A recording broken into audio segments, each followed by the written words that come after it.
That's it. So may registration na lang bro. Ah, sige. Naka-register ka na. Na. So, nandito na kami ngayon na. So, waiting kami sa pictorial view. Sabi mo mo, huwag ka masyadong malikot kasi ang pawis mo ang wagas.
So, tapos na. Maghintay ng 3 to 5 days kung pasado siya o hindi.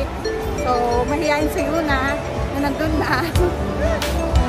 Tawag ko lang kung ano rito. So, dito kami sa Kakamere. So, medyo though wala naman kami nilabas sa pera. Pero, sa amin, photoshoot daw kay Cocomelon. Hindi naman daw. Hindi naman pala. So, ang nangyari, kailangan na may... Yan pala yung ticket kasi sinasabi nila ate na kailangan may 2.5 na ticket. So, wala. Wala, kawawa ka, wala ka sand. Yung playhouse, andyan lang yan, yung sand. Mamili ka. So, ha? Modulera ka talaga eh. Ano tara? Uwi na tayo. Tara na. Ano? Bukas pa yun. Budulera to oh. Binudol na ako ng Roblox na damit at nagpabili pa ng sand. Buti na lang may honor daw siya. Ano masasabi mo sa sand mo? Thank you, Mama. Thank you, Mama. Wala akong usapan yan eh. Daya mo. Uwi na tayo ha. Muna kayo sa house.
Dito na kami sa house and share namin yung kanina nangyari doon. So, hindi ko alam kung tawag scam ba tawag doon kasi 'di ba? Okay, we have a burger. Do meron naman talaga nag-photoshoot sila Yuna pero ang sabi sa amin ano daw sa Yuna sa sa Cocomelon. So, ginamit lang pala nila yung event ng Cocomelon para pumunta doon. Pero ang totoo, hindi talaga sila allowed pumasok doon. Kailangan meron 2.5, may ticket kang 2.5 na nabili na somewhere.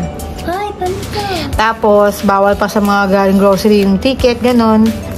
And, ayun na nga, medyo nakakaloka kasi nga, expect ng bata, papasok kami after. Sabi kasi, umakyat kami doon.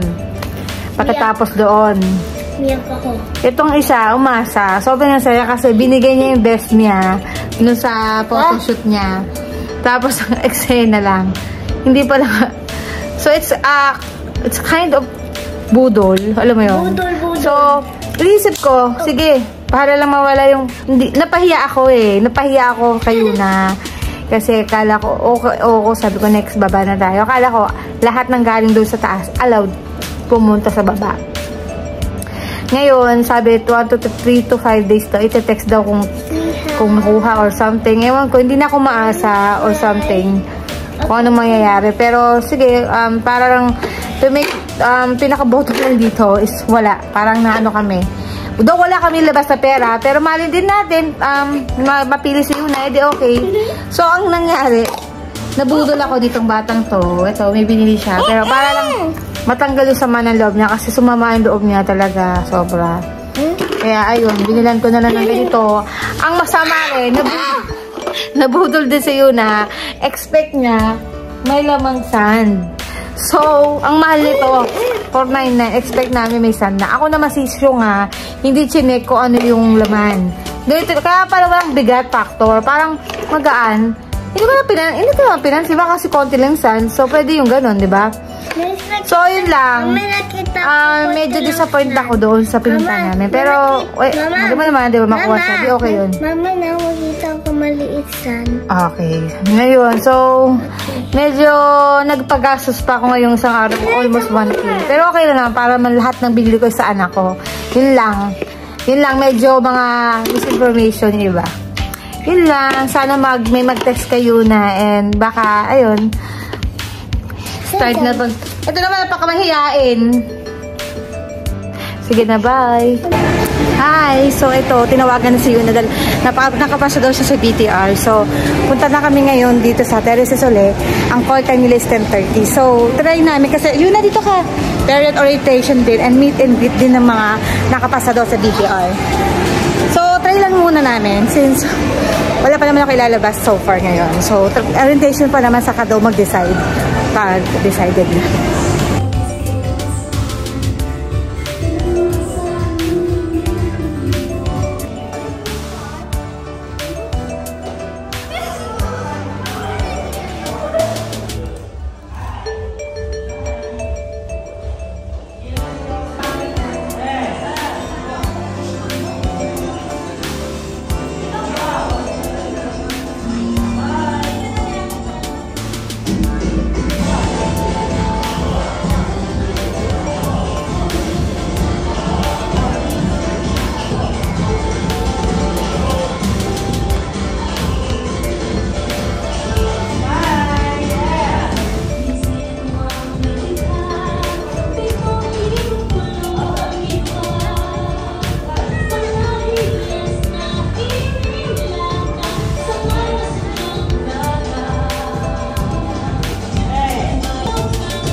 magpulbo ka doon, may ano yung mata mo.